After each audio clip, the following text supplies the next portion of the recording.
What do you see when you look in the mirror? When you look at yourself, what is it that you see? When you think about yourself, what is it that you picture?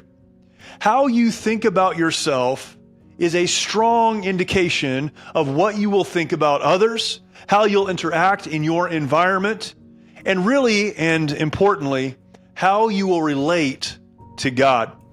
This is the Mighty Oaks Daily Devotional. My name is Jeremy Stalnecker, and I think how we think about ourselves, how we perceive ourselves is profoundly important. The problem with the world around us is that we're told that we should love ourselves. We're told that we should have high self-esteem. But the reality is, if we're just trying to generate a love of self or build some wall of self-esteem, when we have a moment to reflect on the thoughts that we think, the insecurities that we feel, the brokenness that is so often a part of our history, then self-love and self-esteem fall short. We need to have wide eyes. We need to have a clear view. We need to have an accurate understanding of who we are. But as we get an accurate understanding of who we are, I would argue that an accurate, Bible-based, God-centered understanding of who we are is deeper than any self-love or self-esteem that we could muster. We could go to the book of Psalms, and the Psalms, we spend quite a bit of time here. Psalm 139 in verse 14, the psalmist says this very simply, I will praise you. That's great. Why? It goes on. For I am fearfully and wonderfully made. Marvelous are your works, and that my soul knoweth right well. I love this verse. So much of what the world would say to us and what the secular environment around us would try to communicate is that we are fine just how we are. All of our insecurities and all of our brokenness and all of our hang-ups, that's just who we are, and we need to be proud of that. I would love to communicate that God loves us in spite of our brokenness and our insecurities and our brokenness. God sent his son to die in our place on the cross to pay the price for our sin so that he could take those things and make them new, making us a new creation. That's what God did for us.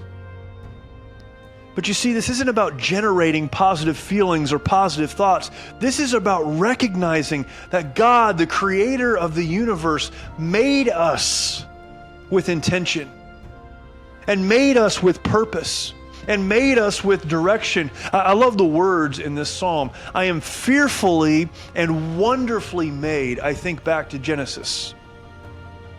The book of Genesis tells us that God spoke everything into existence. The universe, the world, everything that covers this world, the earth, whether it be plant or animal, God spoke it all into existence. He looked at it and said, it is good.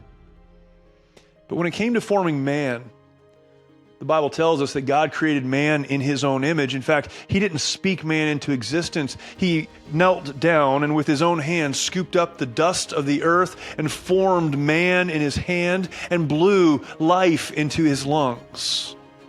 That was the care that God the Creator gave to the creation of mankind. That's what God thinks about us. There are no wasted people. There are no people outside of the touch or love of God.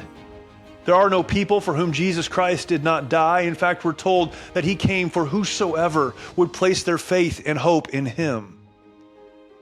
How do you see yourself, or what do you see when you look in the mirror? What do you think about when you consider who you are? Listen to me. You don't need to muster good feelings or generate self-love or self-esteem. You can walk proud. You can walk in this world as victorious because of how God sees you.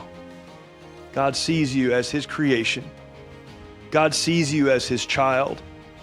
God sees you as full of purpose and design and hope. And God has a plan for you that is unique to you.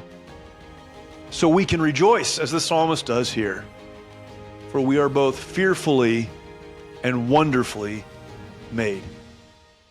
Thank you for joining me today. I look forward to talking to you tomorrow for another Mighty Oaks Daily Devotional. For more information about the Mighty Oaks Foundation and the work that we do for veterans, active duty service members, and first responders, please visit mightyoaksprograms.org.